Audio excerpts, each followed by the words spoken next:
And now, it's time for another Dice Tower review with Ryan Metzler. Hey everyone, it's Ryan Metzler here again, and today we're going to take a look at another two-player game. This time we're going to take a look at Capo di Capi, or Capo di Capi, or something like that. It's something Italian.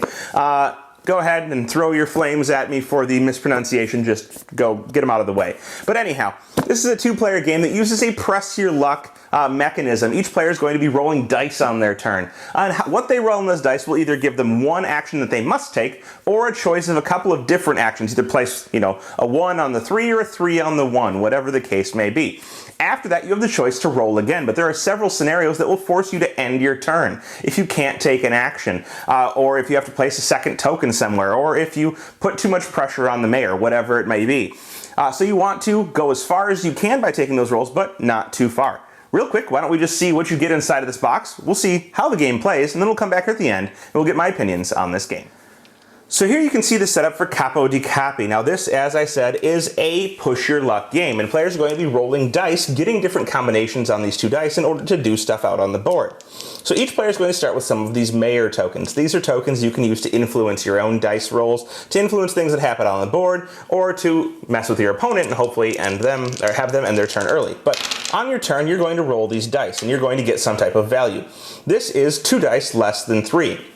This is going to be a scenario where I'm allowed to place influence on one of the 2 cards, and the number of influence I place is based on the other die. So for example, I can place 3 influence on the white 2 card, or I can place 2 influence on the black 3 card. Well, placing 3 influence is better than 2, so I'm going to place 3 influence on the white 2 card.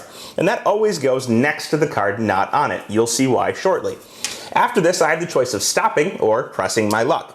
If I were to stop, all of the tokens I've placed next to cards would move on to them as influence for me towards that card. And basically you're trying to win an influence to capture the card and get points for it at the end of the game. So if I were to stop, I'd move my 3 onto that card and I'd have 3 influence towards that, but I'm not that smart. I'm going to push my luck. This time I get a 5 and a 3, and all of these results are indicated on this little sheet. A 5 automatically means that I'm going to place a bribe token, and I'm going to place it on the corresponding die. So I have 5 on the white 3. I'm going to grab one of these bribe tokens. We don't know what they are right now, and I'm going to place it next to the white 3. This, now I could stop and I'd place all my tokens onto the sheets, and then I would have a chance to look at my own bribe token, which is value 1, which is 1 influence for me, but it's hidden from my opponent. But again, I'm not that smart, so I push my luck. And I roll 3, 2. Well, now we're again both dice under 3. So I could place 3 on black 2, or I could place 2 on white 3. Now this is an interesting thing. I cannot place 2 on white 3 because there's already a token there, and this is a bust scenario. This would end your turn. Anytime you're to place a second token of any type onto any of these locations, not the mayor, which is in the center, but any of the locations, it's a bust scenario, and you end your turn, and all of your tokens that you've placed next to cards would go back to the supply, and you get nothing for that round. Now you can stop this by paying some of your mayors. If you want to re-roll the dice before you apply their effects, you can pay 2 mayors back to the supply, and you can re-roll. Correspondingly, your opponent can go ahead and actually pay 1 to force you to re-roll. So if they don't like a roll that you got because it's too good, they can force you to roll again and press your luck.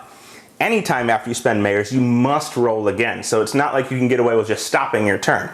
Now, each of these dice rolls has different effects. I'm not going to go through several more examples here, but as I said, any 2 dice under 3 is going to let you choose a location and a number of influence based on the dice you rolled. A 4 in any 1 through 3 is going to let you increase the mayor's extortion level by the number shown on the other die. So if we had a 4 and a 2, his extortion level will go up by 2. This is important because if you end your turn on the 5, you're going to get to take half of these tokens that are on the mayor, rounded down, as victory points for you at the end of the game. If you end on the 6, you get to take all of the tokens, and then we'll replenish it with 2 from the supply in order to continue on. So it's good to get these because they're worth victory points, and you want to end on 5 or 6. If you surpass 5 or 6, meaning you've gone over 6 up on that influence marker track, you're going to lose your turn and bust. So you don't want to do that. You just want to get high enough, not too high. A 5 will let you place the bribe tokens like I showed you, and these are just hidden influence tokens for you that are going to give you control of these different locations. A 5 and a 4 is going to let you flip an opponent's bribe token over, one that's already on their card, and when you do so, you're going to increase the extortion on the mayor by the numbers shown on the token. So that's going to be another way to help get you up to 6 on those different tracks, or potentially bust you. In addition, you're going to put one of these mayor tokens out in front of this track, and if you end your turn before you bust, you'll get to keep all of the mayor tokens that are out there. You may have multiple mayor tokens, you just may not have multiple influence tokens in front of a location. The mayor doesn't count. A 6 and a 1, 2, or 3 is going to let you place a value cube. These are these cubes that you're going to be vying over, especially kind of increasing the value of locations that you want to have more influence on at the end of the game in order to get more points. So if you roll a 6 and a 1, it's going to put a value cube on white 1, and that will be more valuable to take at the end of the game than one that doesn't have these cubes on them. A 6 and a 4 is going to let you place a value cube on the mayor, and these are the ones you can take by increasing his extortion and hopefully being at 5 or 6 extortion at the end of the round. In addition, it's going to have a mayor chip put out there, and you're going to essentially be able to take that. So essentially, you're going to go ahead and raise his extortion by the number of cubes that are out here after you add the cube, and it'll push you towards being able to extort him and take some of the cubes back. So, like this. And then 1, 2, 3. Going on to 6-5. 6-5 is going to let you place a value cube on any card out here because there are no 5 area cards. There's 1, 2, and 3 in white and black, and a 4, which is the mayor. So you can put it on any one you want, and if possible, you may flip an opponent's bribe token over on that card to get an idea of how much influence they have in secret. Now, doubles are a special scenario here. There is a list for each one of the doubles, and it's going to tell you what you get to do with them. But if you roll doubles, you immediately take this little pawn. This is kind of a penalty, and if you roll doubles twice, it's the third type of condition that can bust your turn. But double ones will let you place a token next to any card, worth 1. Double twos will let you place a 2 token next to any card. Double threes, a 3 token next to any card. Double fours will let you take a mayor chip into your hand and put a mayor chip next to the mayor that you can get at the end and raise his extortion by 1. Double fives are going to let you place a bribe token next to any card, and double sixes are going to let you move a value cube from one area card to another area card, or from the supply onto any area card out here. There's also multiple uses for your mayors that you accumulate throughout the game, and they're all listed here. So for example, you can deceive, which is shift any token from next to a card to next to any other card. If you like a card, if you like this 3 token to be on 1 instead, you can use one of your mayors to move it over. But then you must roll the dice again. You can pocket, which means move any token from next to a card onto that card. This is a way to safeguard your plays so that if you do bust, you've already moved that token onto the card and it gets to stay there. Or you can go ahead and pay off, which will let you have the hitman and supply, leave the hitman in the supply when you roll doubles. So if you roll doubles, you don't get the hitman, and then if you roll doubles again, you actually get to roll a third set of doubles before you bust. And then you have backstab, which you can pay a mayor to re-roll your opponent's dice. And then there's several ways to use 2 chips, which is you can go ahead and pay 2 chips to re-roll your own dice, or you can pay 2 chips to raise extortion level by 1 or 2, which would force you up higher and hopefully allow you to take some of these cubes.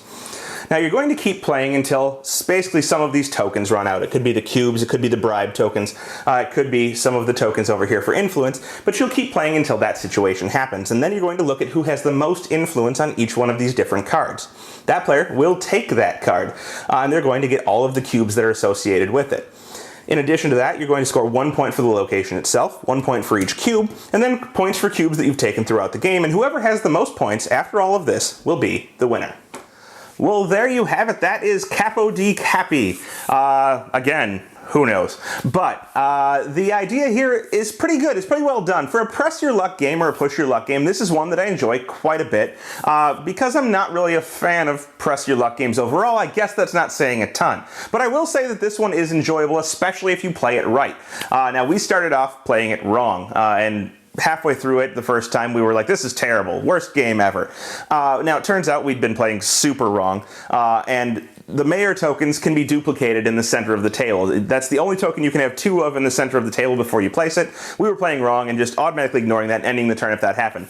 But this is a game where if you roll really poorly, you're still not gonna do well. Now, everybody knows that's a matter of luck, and you don't really have bad luck versus good luck, it's just chance. But when you roll really poorly, of course, it feels like you have bad luck, and I don't enjoy that feeling in the game.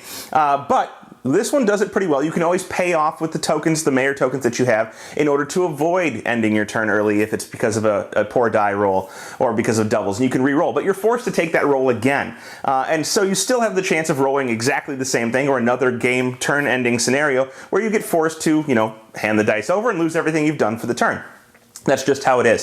So overall, I do like the fact that there is that mild mitigation of the luck in the game. I think that it plays quickly. It does, although force you into taking an action, sometimes gives you choices on how to execute that action. And overall, I think it's very well done. So if that sounds good to you, I think you should definitely check this one out. It's Capo di Capi from Steve Finn or Dr. Finn Games. Thanks so much for watching the Dice Tower videos. Find more great videos and reviews as well as our top-rated audio podcast at Dicetower.com. You can also find other great shows at Dicetowernetwork.com. I'm Eric Summerer, and you've been watching The Dice Tower. The Dice Tower is sponsored by Cool Stuff Inc., where you can find great games for great prices. Cool stuff in stock. Check them out at CoolStuffInc.com.